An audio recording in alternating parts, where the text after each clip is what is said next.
We have some major news right now. A United States military colonel has resigned from the military because of Donald Trump's contempt of the United States Constitution. Doug Krugman, who served 24 years in the Marine Corps, achieving the rank colonel, has officially resigned in a new op-ed airing at the Washington Post today. Doug Krugman writes that he gave up his future out of concern for the country's future.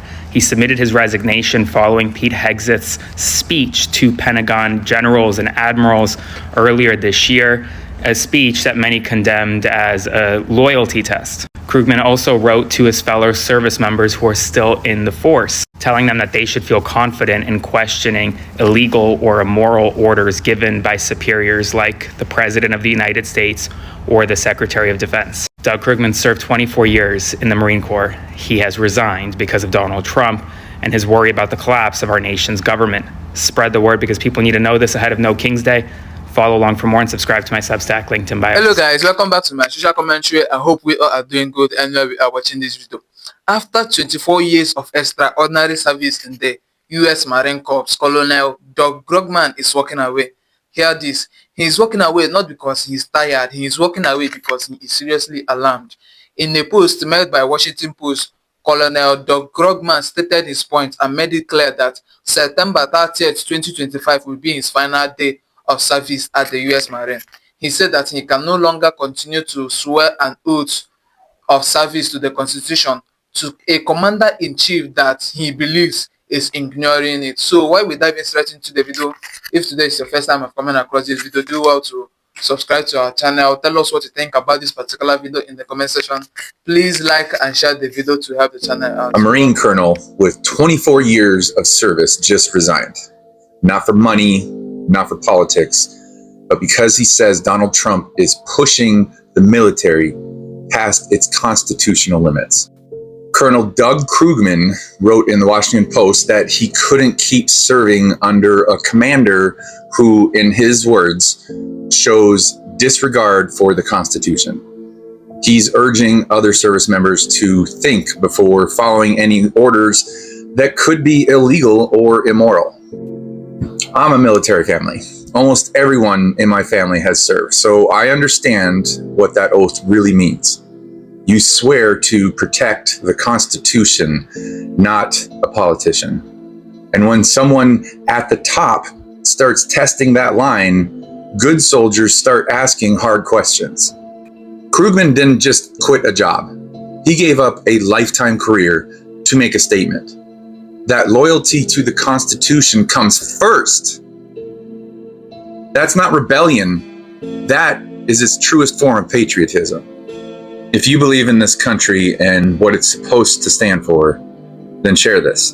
Because if people like him are willing to risk everything, the very least that we can do is pay attention. Some really bad things are going on right now with the Department of Defense, and it's really starting to get concerning. Firstly, this is Admiral Halsey. He is in charge of U.S. forces in the Caribbean, and he just put in retirement.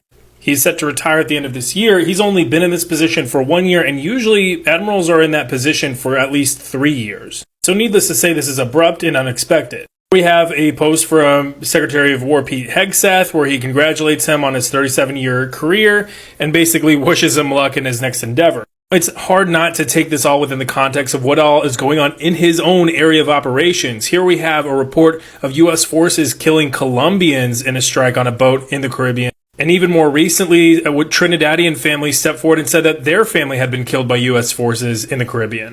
Yesterday, we had B-52 bombers flying near Venezuelan airspace, and that caused Venezuela to deploy fighters to intercept those bombers. But we also got reports that special operations helicopters, here you see a little bird flying around, one of these little guys, was also flying around Venezuelan airspace. And yes, this already comes with the president already approving CIA covert attacks in Venezuela. And again, if it's getting it to the media, I think it's more of a message than anything, but we're probably going to see something as well. And all of this is concerning enough, but we're also accustomed and used to having a lot of insight and transparency within the Pentagon in what they're doing. But that is absolutely not what they have. Here are the organizations that are no longer allowed to report on the Pentagon, and this is the only news agency that is currently allowed to report the Pentagon in addition to several foreign outlets. Needless to say, this is not the level of transparency and clarity that the American people deserve or were promised. And this is coming at a time when we are rearing towards a war with Venezuela, and whether or not that war is justified, I will let you make your own decision. But at the very least, we need to have insight into who is accountable for whenever the military makes mistakes, because that's going to happen in war as well. And at the very least, the American people deserve to know who and why their sons and daughters are going to be sent to go fight and die for their country. So I'll take it to this retirement again. Is he retiring because maybe he's just tired and exhausted of the job? This being his most active and highest role that he's had in his entire career?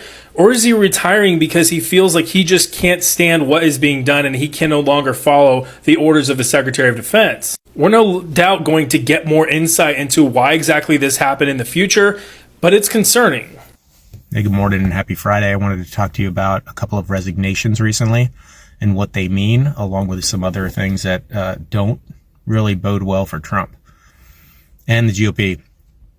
So this gentleman, Admiral Halsey, who's in charge of U.S. Southern Command, he stepped down after a year. There had been tension with Hegseth all throughout, and he stepped down, citing that he could no longer serve in that position.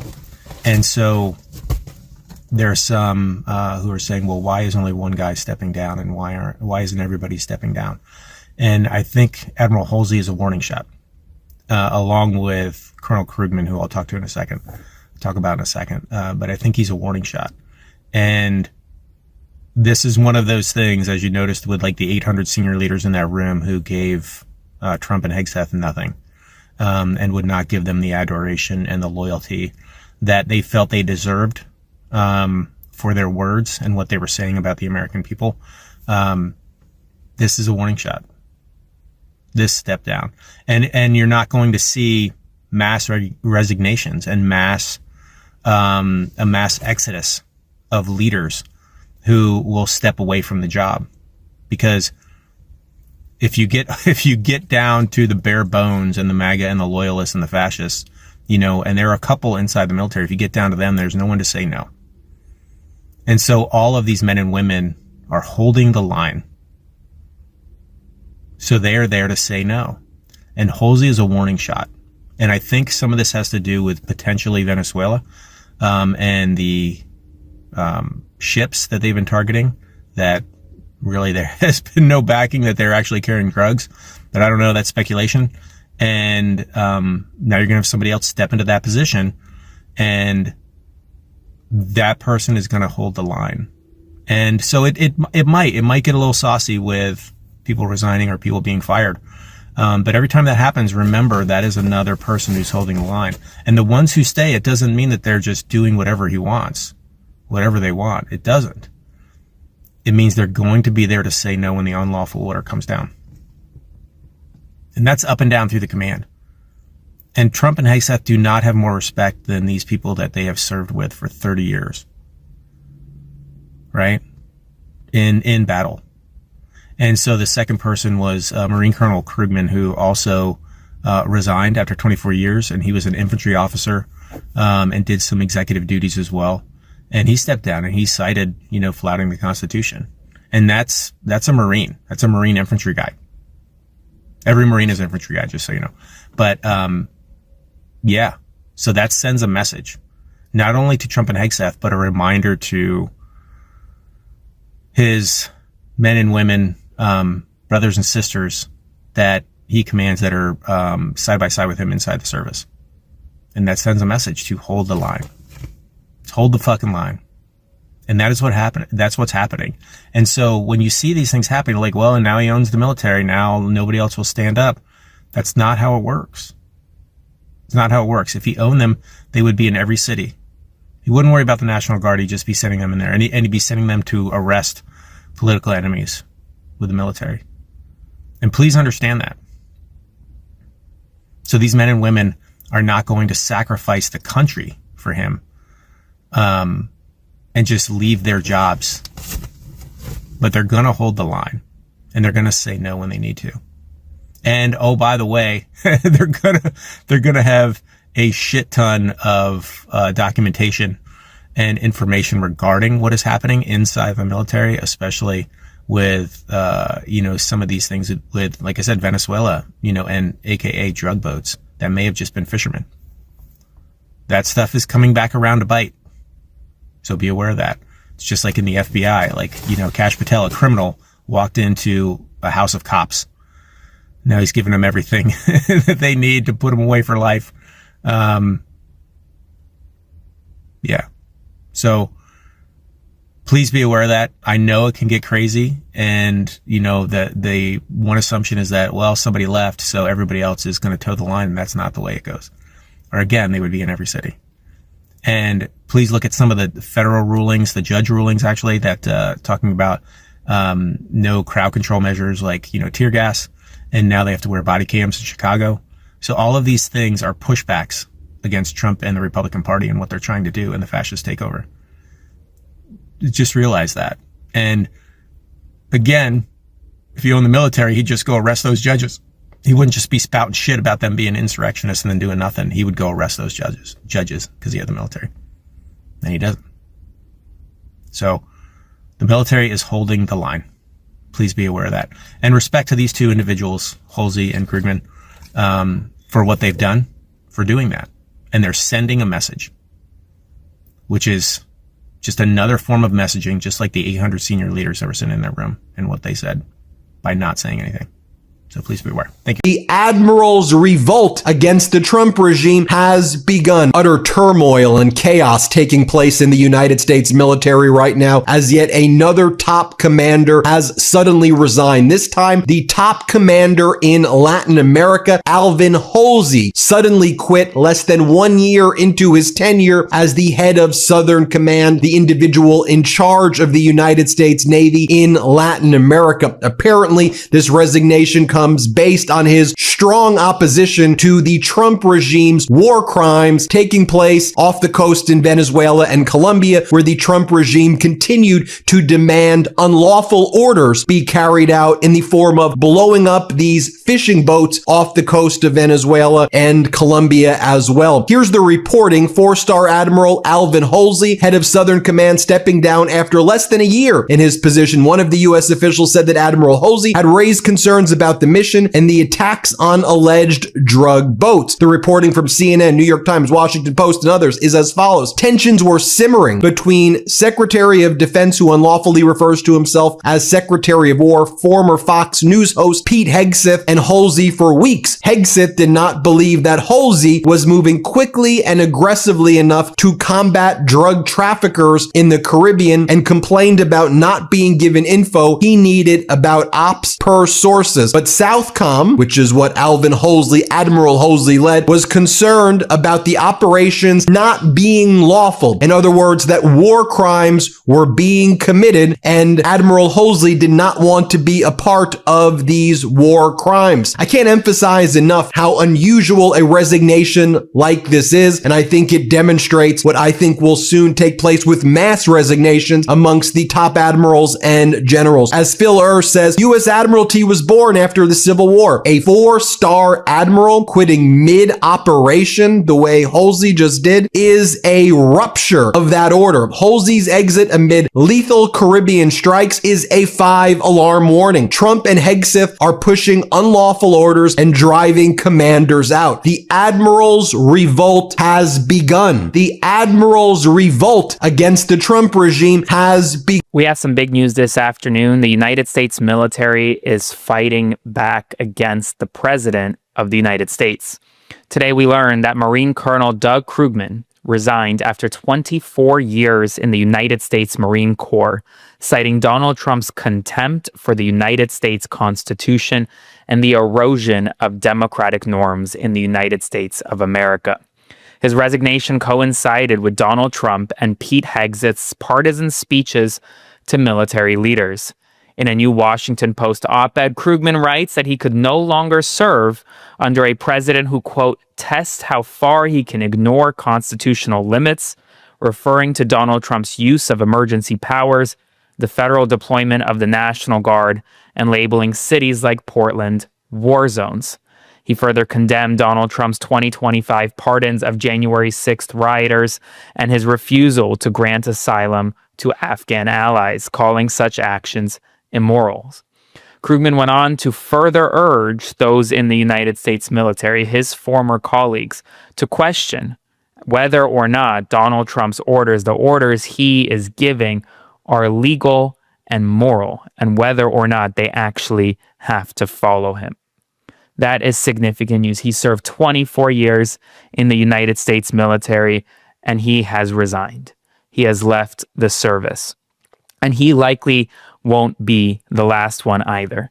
There likely will be more military service members in the coming days and weeks to resign from the force as a result of the Trump administration's policies, as a result of Donald Trump himself.